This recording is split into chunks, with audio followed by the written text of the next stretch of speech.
Welcome to the ArmaniTalks podcast. I'm your host, ArmaniTalks. In this podcast, I'm helping you level up your 5 soft skills: public speaking, storytelling, social dynamics, emotional intelligence, and creativity. 5 soft skills for you to change your life forever, skyrocket your confidence along the way. In today's episode, we're going to be talking about how to tell if a book was worth it. I don't know if you're new to this podcast, but one of the things that I talk about a lot is that great speakers are often great readers. The reason why is because when you read, you're pretty much actively participating with the content. This is different from watching TV, because with TV, the images are being presented to you, but with reading, your mind is being forced to turn words into images. And not only that, the more that a person reads, the more that they're capable of improving the signal in their mind and reducing the noise. When they do something like this, it's easier to speak and get your thoughts out there. But how can we tell if a book was worth it?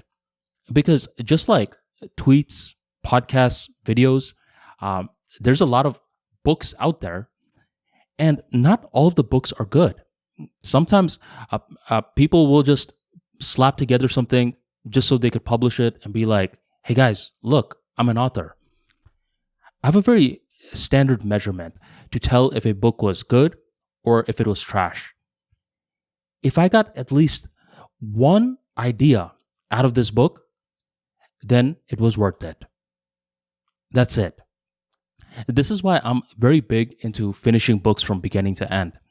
I know there's certain ideas nowadays where it's like, you just skim through the book, and if it's not good in the first 20 pages, drop it and find another one.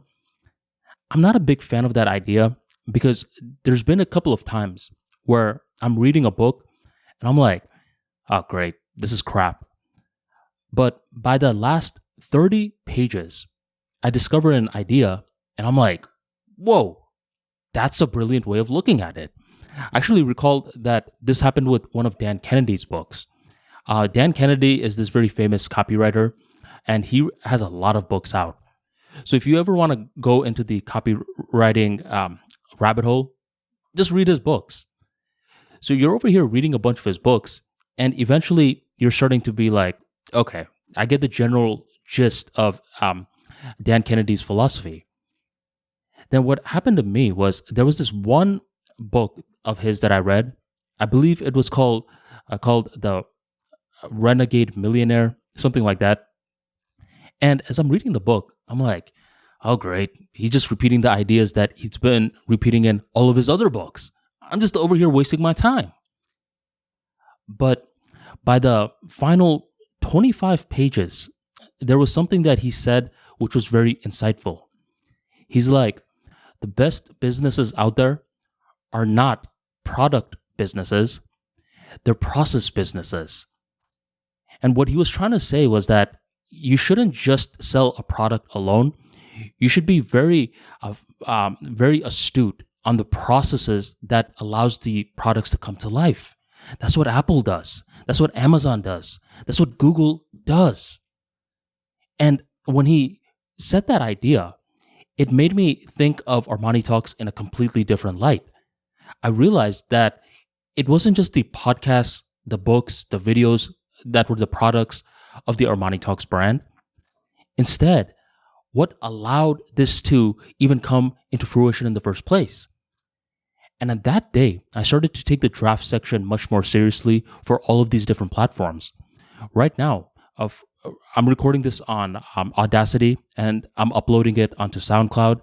And then SoundCloud is going to get the RSS feed and, share it with Apple, Spotify, and all of that. But for me, SoundCloud pretty much is the only thing that exists. I am filling up SoundCloud with a bunch of different episodes in the draft section, which is being scheduled into the future. The scheduler is the process that Dan Kennedy was speaking about.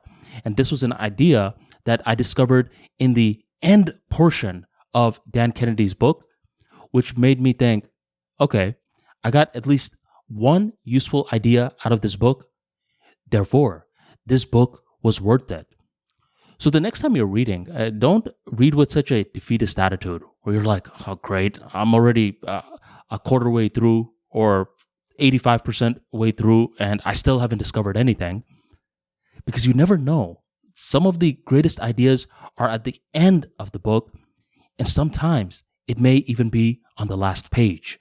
Thank you very much for joining the ArmaniTalks podcast, and I will catch you next time.